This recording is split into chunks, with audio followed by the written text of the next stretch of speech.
So the title of my presentation is The Human Explanation. Of course, my name is Charlie, or Charles, because it's fancy.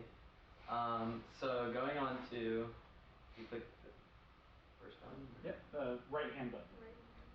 Okay.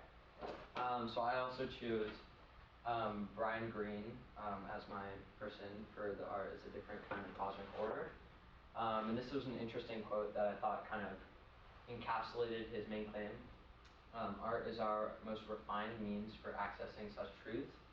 So I thought it was super interesting, and this article overall was very interesting because it kind of brought the human perspective into the material world. And as a physicist and a mathematician, he kind of studies what makes up this objective world around us. But his unique perspective kind of brought in the human side to this material world and how we feel about the emotions. So I think that was his main claim. And moving on to my artist, I chose Leonardo da Vinci. I'm sure everyone knows about him. He was born in 1452. He was a mathematician and scientist as well as an artist, which was kind of why I chose him, because like Brian Greene, he was a mathematician and scientist, so he kind of could understand both sides of the spectrum, which I thought was very intriguing. He was part of the High Renaissance and Italian Renaissance kind of movements, which had a lot of the paintings and drawings of the time were based off of religion, so Christianity, or scientific drawings. So yeah, that was kind of the main theme of that time. So the first painting that I decided to do was The Last Supper. So this painting kind of depicts Jesus and the bibliographical kind of story of his last dinner. And so some interesting parts of this that I thought was kind of cool was that he is centered, that's him in the red clothing. So he is centered and everyone else is spaced out kind of differently from him. So everyone's kind of overlapping one another, whereas he is like the main object in this painting. And I think the monochrome background also really sets a cool setting to display his his main story.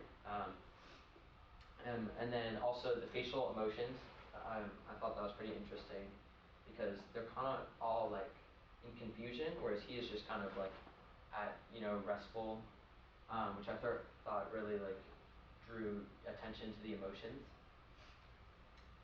And then the next one that I decided to do was the Vitruvian Man. And this one was more of a scientific-based piece of art. So as you can see, it's kind of the depiction of a human.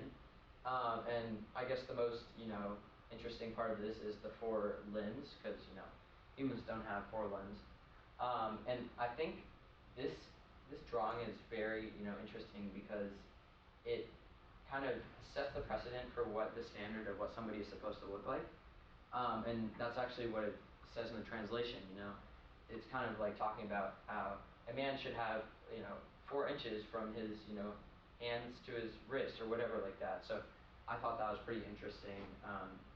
And then as well, just kind of the circle and the square. I wasn't exactly sure how to interpret that, but I thought it was just interesting. I think it was maybe a measurement of sorts for the scientific way, and it just kind of showed how humans at the time viewed other humans, right? And how they viewed the society. So I thought that was pretty interesting. And then my next piece was Saint Jerome in the Wilderness.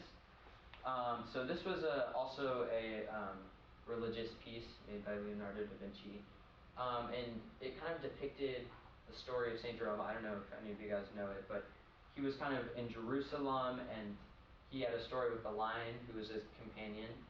And I thought the color scheme was very interesting in this because, as you can notice, everything is kind of dark except for him and the lion, which really draws attention to themselves.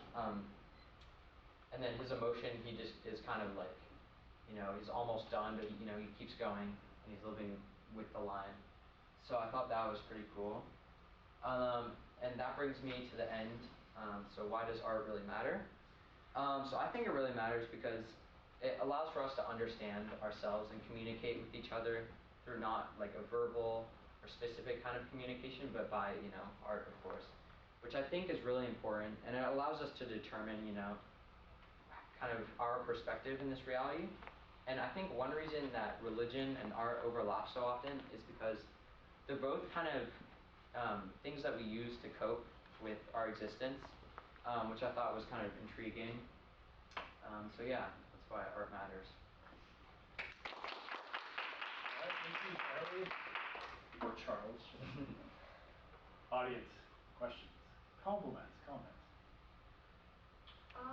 The last painting you showed, to me it looked unfinished. Do you know why that is? Yeah, it actually was not finished. So originally they thought it was of one of his students who made it, Leonardo da Vinci, but then they realized later that it was actually him. And yeah, it was just kind of unfinished. He never really got to it, so I'm not sure the reason. They don't really know, but yeah. Do you know if he had any more sort of combinations of art and science like he did with the Vitruvian Man?